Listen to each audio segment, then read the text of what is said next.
Hi friends, నేను మీ భాస్కర్ మేకల. So మొత్తానికి evening second day evening voting poll ఎలా ఉంది అని అంటే బుల్లెట్లా దూసుకుపోతున్న నిఖిల్. సో మొత్తానికి విష్ణుప్రియ ఊపు అనేది కొంచెం తగ్గింది. అండ్ నిఖిల్ ఓ రేంజ్లో అంటే ఈరోజు ఎపిసోడ్ పడ్డాక ఇంకా హెవీగా పెరిగే ఛాన్సెస్ ఉంది. అండ్ ఈ మనోడి దరిదాపులకు కూడా ఎవరు వస్తారా రారా అనే స్టేజ్కి వెళ్ళొచ్చు.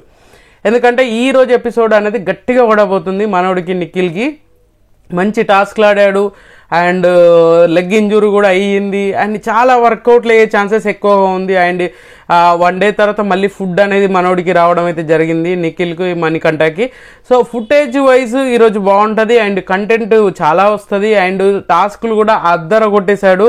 సో మొత్తానికి నిఖిల్ అయితే మళ్ళీ ఊపందుకున్నాడు. ఇలాగే కంటిన్యూ అవుతే మనోడికి ఛాన్సెస్ హైలీగా ఉంటుంది. ఫస్ట్ అనుకున్నది ఏంటి, విన్నర్ క్వాలిటీస్ ఉన్న క్యాండిడేట్ అని చెప్పేసి మనం ఎట్లా అనుకున్నామో ఇప్పుడు మళ్ళీ ఫామ్లోకి వచ్చినట్టు చెప్పుకోవచ్చు. నిఖిల్ నిజంగానే ఓటింగ్లో ర్యాంప్ ఆడేస్తున్నాడు అనమాట. ఓ రేంజ్లో ర్యాంపింగ్ అయితే నడుస్తూ ఉంది. సో మార్నింగ్కి ఇప్పటికి కూడా ఓటింగ్ అనేది చాలా భారీగానే పెరిగిందని అనుకోవచ్చు. మార్నింగ్ 24 అలాగా ఉంటే ఇప్పుడు మాత్రం 26% తోటి మనోడైతే దుమ్ము లేపే ఓటింగ్ నడుస్తుంది. అండ్ ఈరోజు ఎపిసోడ్ జరిగినాక మనోడి ఫుటేజ్ అనేది ఇంకా హెవీగా వస్తుంది అనమాట. సో మనోడికి ఇంకా ఎక్కువ ఓటింగ్ అనేది దన్న గుద్ది పడేస్తారు. సో ఇక్కడ వరకు టాప్ పొజిషన్ని దరిదాపులోకి దగ్గరకు కూడా ఇంకా ఎవరు లేరు. చెప్పుకోవాల్సింది ఏంటి అని అంటే అదే అనమాట. సో ఇక్కడ నిఖిల్ టాప్ పొజిషన్ ఇక ఇలాగే కంటిన్యూషన్ అవుతుంది కాబట్టి ఇంకా 1 డే ఉంది కాబట్టి మోస్ట్లీ అంతే జరుగుతుంది. ఇంకా పెద్దగా హడావిడి అయితే ఏం జరగకపోవచ్చు, చేంజెస్ కూడా భారీగా ఏం చేంజెస్ అవ్వకపోవచ్చు అనేది నాకు పర్సనల్గా అనిపించింది అనమాట. సో చూడాలి ఏం జరుగుతుంది అనేది. రేపు ఒక్కరోజే ఉంది కదా. సో ఎవరన్నా ఉంటే ఇంకా మీకు నచ్చిన కంటెస్టెంట్ ఓట్లు వేసుకోండి. అండ్ డేంజర్ జోన్లో అస్సలు మీరు ఎక్స్పెక్ట్ చేయని పర్సన్స్ అయితే డేంజర్ జోన్లోకి వస్తున్నారు చూడండి. అండ్ తర్వాత పొజిషన్ వచ్చేసరికి విష్ణుప్రియ ఉంది. విష్ణుప్రియ కూడా ఈరోజు ఒక టాస్క్ ఆడింది, గెలిచింది. విష్ణుప్రియది కూడా అండ్ యష్మిది అండ్ విష్ణుప్రియది గొడవ అయితే ఒకటి జరిగింది. అలా ఆ ఫుటేజ్ అంతా వస్తే మాత్రం విష్ణుప్రియకు కూడా ప్లస్ అయ్యే ఛాన్సెస్ ఉంది. బట్ ఈ నిఖిల్ విష్ణుప్రియ వీళ్ళిద్దరు మాత్రం 100% సేఫ్ జోన్లోనే ఉన్నారు అని చెప్పుకోవచ్చు. అంతో ఇంతో ఇంకా మణికంఠ కూడా బెటరే. సో మణికంఠ కూడా వచ్చేస్తున్నాడు, సేఫ్ జోన్ అనుకోవచ్చేమో. బట్ ఇప్పటి వరకు ఉన్న దాంట్లో అయితే 20% ఓటింగ్ తోటి ఈమె సెకండ్ పొజిషన్లో ఉంది విష్ణుప్రియ. బట్ ఈమె వెరీ స్ట్రాంగ్ కంటెంటర్. హౌస్ మొత్తము ఎంత జోవియల్గా ఎంత ఫన్నీగా ఉంటున్నా కూడా హౌస్ మాత్రం చాలా సీరియస్గా తీసుకుంటుంది విష్ణుప్రియ అని మాత్రం ఇది క్లియర్గా అర్థమవుతుంది.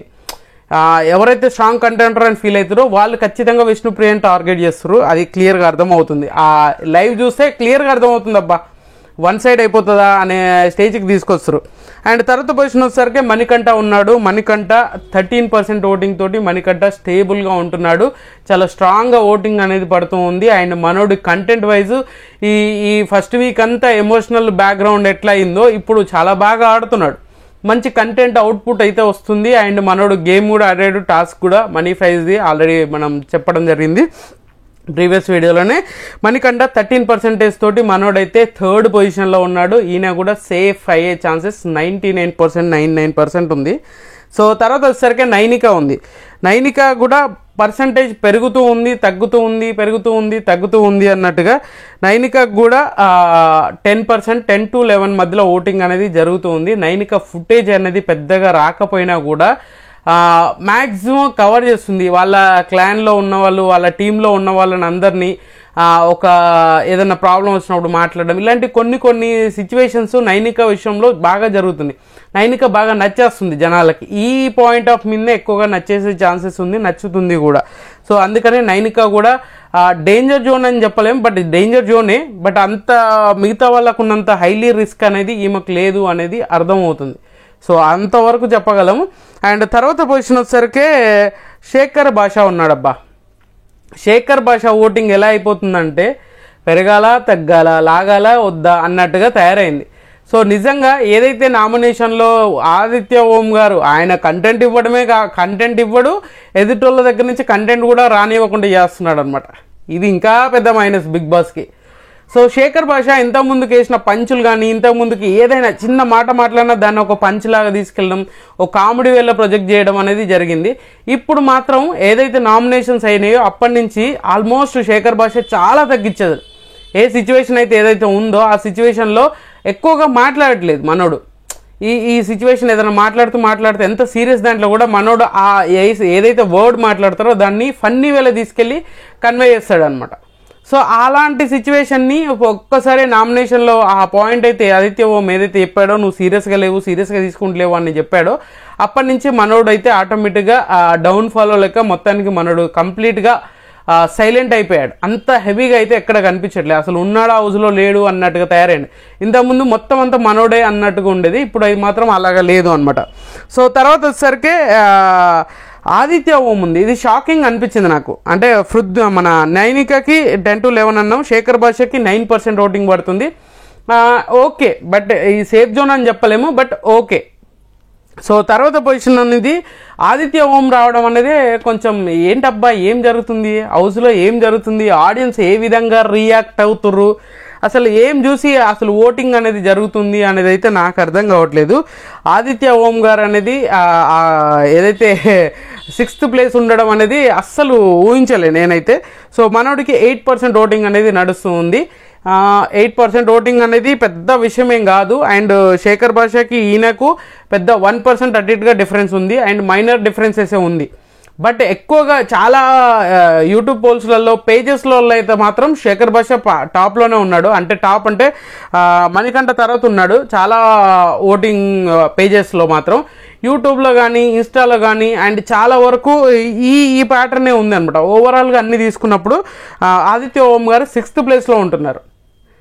7 to 8 మధ్యలో పడుతుంది. అండ్ 8 ఓటింగ్ అనేది ఓవరాల్గా యావరేజ్ చేసుకుంటే 8% ఓటింగ్ అయితే వస్తుంది మనోడికి అయితే. సో తర్వాత పొజిషన్లో సీత అండ్ పృథ్వీ వీళ్ళిద్దరూ బాటమ్ 2లో ఉన్నారబ్బా. బాటమ్ 2లో అంటే 7% ఓటింగ్ అండ్ 6 to 7 మధ్యలో వీళ్ళకి ఓటింగ్ అనేది పడుతూ ఉంది. అసలు ఏం జరుగుతుంది? అండ్ సీత ఫుటేజ్ బాగానే వస్తుంది. సీత ఒక పాయింట్స్ మాట్లాడుతూ లాజికల్గా మాట్లాడుతుంది, మంచి కౌంటర్ వేస్తుంది.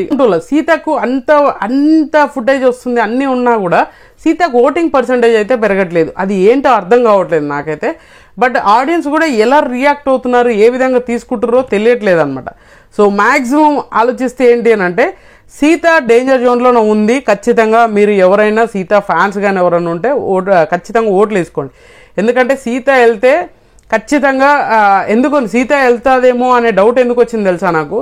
పృథ్వీ అనేది ఖచ్చితంగా ఉంచే ఛాన్సెస్ ఎక్కువగా ఉంది. పృథ్వీ ఎందుకంటే నెగిటివ్ కంటెంట్ అన్నా ఇస్తున్నాడు ఏదో విధంగా, గొడవలు చేయడం కానీ. మరీ ఇప్పుడు గొడవలు చేసే వాళ్ళు లేకపోయినా సాఫ్ట్గా అయిపోతుంది. ఇప్పుడు సీతకి ఏంటి అని అంటే అంత గొడవలు అంత ఫిజికల్గా కానీ మెంటల్లీ కానీ అంత స్ట్రాంగ్గా వాదించలేదు. కొన్నిసార్లు ఎమోషనల్ అయిపోయి ఏడ్ చేస్తూ ఉంటుంది. సో ఆ విధంగా బేస్ చేసుకుంటే ఖచ్చితంగా పృథ్వీని సేవ్ చేస్తారు. అంటే బాటమ్ 2లో ఉన్న వాళ్ళు అటు మారొచ్చు, బట్ అక్యురేట్గా వాళ్ళే ఉంటారని కాదు. సో మ్యాక్సిమం వాళ్ళే ఉండే ఛాన్సెస్ ఎక్కువగా ఉంది అనమాట.